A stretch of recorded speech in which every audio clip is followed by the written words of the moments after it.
reading the numbers in the garage.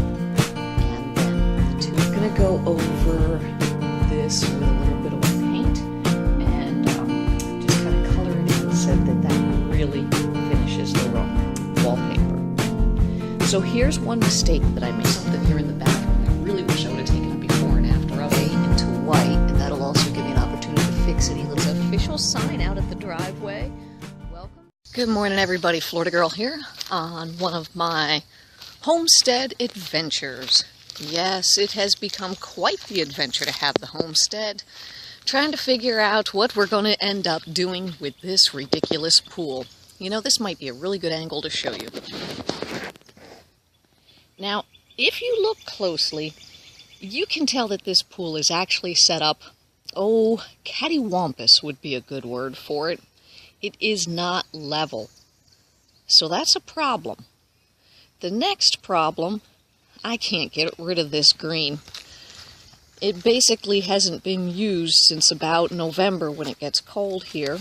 He didn't run the filter. I've had it blue. You guys see it in the video, but I've never had it crystal clear. So I've done some research. Oh yeah, here's another problem. You might remember my duct tape idea a couple videos ago. It seems to pucker. Okay, so after doing a little bit of research, I've learned that I have a loose O-ring. So I've got to figure out if it's okay to silicone that O-ring into place so I no longer have a loose O-ring.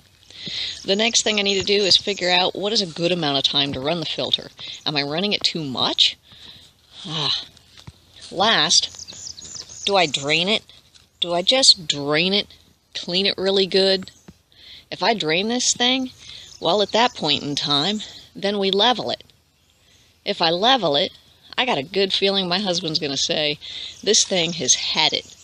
It is looking like it might be at that point. I'm also starting to get a little concerned about its structural integrity, quite honestly. I have been in this pool a couple of times now trying to clean it, and one of the ways I do that is by walking around the pool in circles.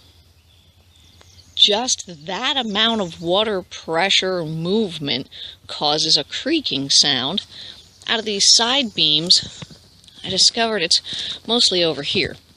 Okay. And it's mostly over here, if you look at the water levels, probably because most of the pressure's over here.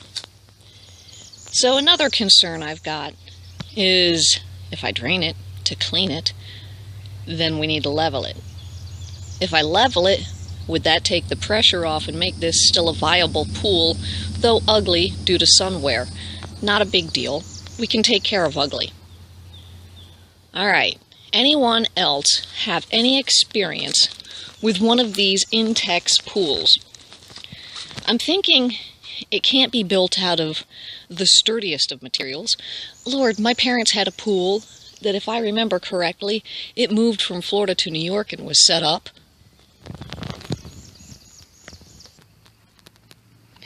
But if you look on this, look, we got these plastic bolt heads. Does that mean the whole thing's plastic? I see a lot of these around here.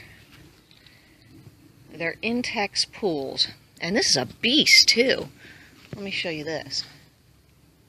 It's 22 by 52. And this is not the original pool pump.